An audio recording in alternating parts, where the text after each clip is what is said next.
Salutations, everybody. It is Matty here today again in the bedroom. Yes, I know. I'm sorry. I got to use the tin can microphone again because we're stuck inside. The weather this winter has sucked massively, so I do apologize. Thank you for bearing with me. With that, ladies and gentlemen, we got some updates on the Microsoft-Activision front, and we're covering all of it today because there were some developments over the last week or so, but we had to prioritize reviews like Dying Light 2, Sifu, we had some Cyberpunk news to get into, and now we're coasting back into that Xbox groove a little bit as we've had some time to dissect and parse the information here, or rather, I'd say exaggerations of reactions to said information that have made their way across gaming.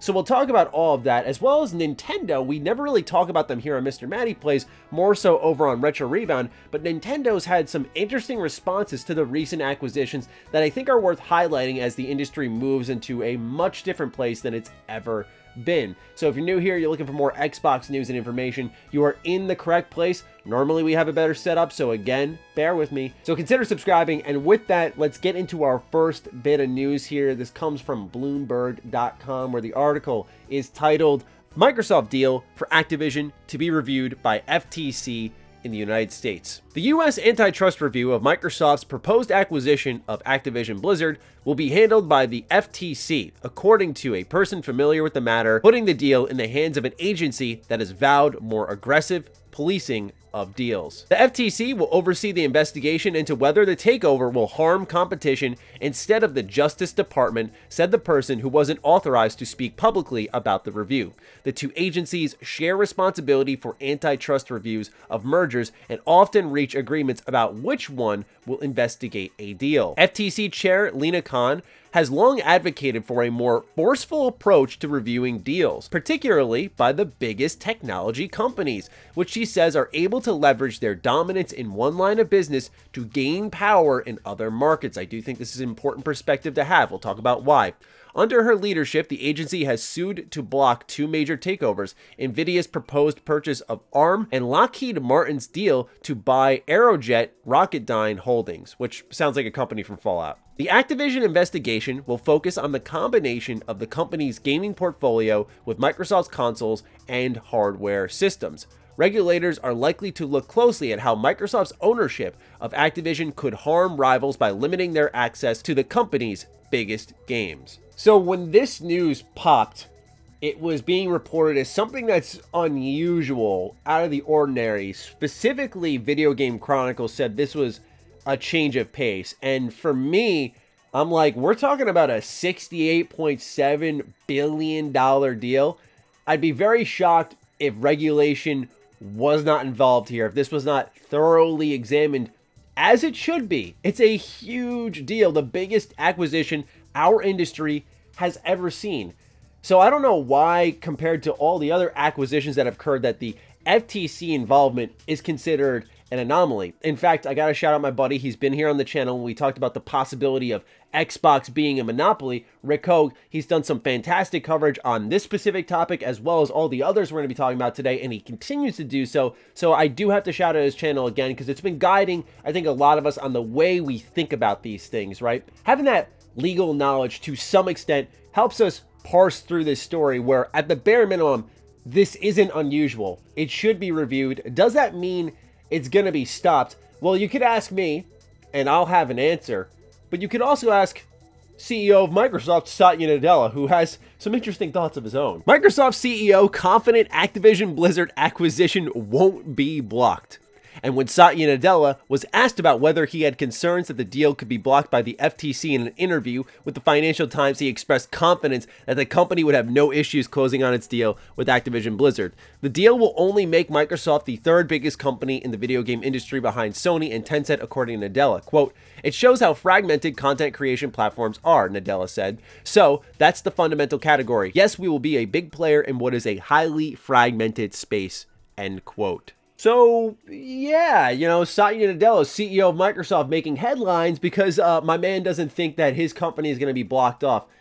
This is a weird situation. I know I'm kind of spinning the story out of what we should really be talking about here by saying that this no news becoming news is sort of what's wrong with, I think, modern games journalism, but I can't sit here and not say it because it's like, let's think about if this was the opposite and Nadella sat down and went, Yeah, so we just dropped $68.7 billion.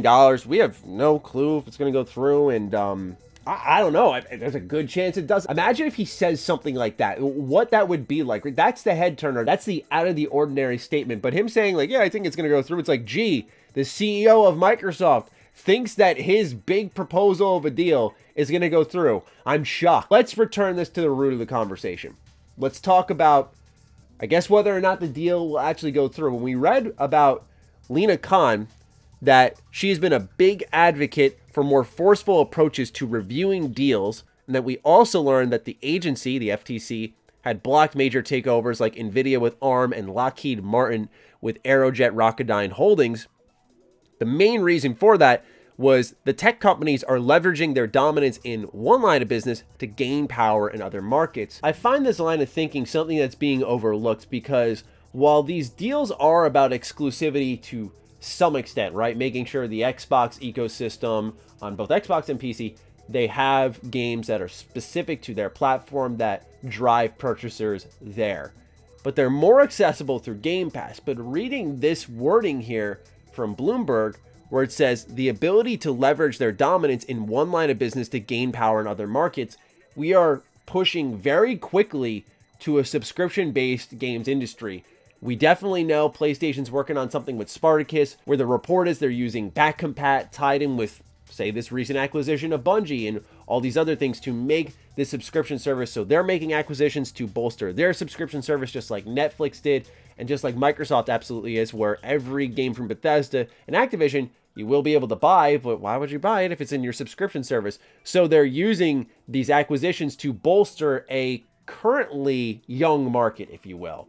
A market that has not fully developed and that Microsoft is the clear leader in. And I wonder if they'll find anything there and go, well, you're not necessarily dominating the gaming space, you're third in revenue, but I don't know how much that's actually going to matter if it's that you're dominating this particular avenue in the games industry before anyone else could really compete in it.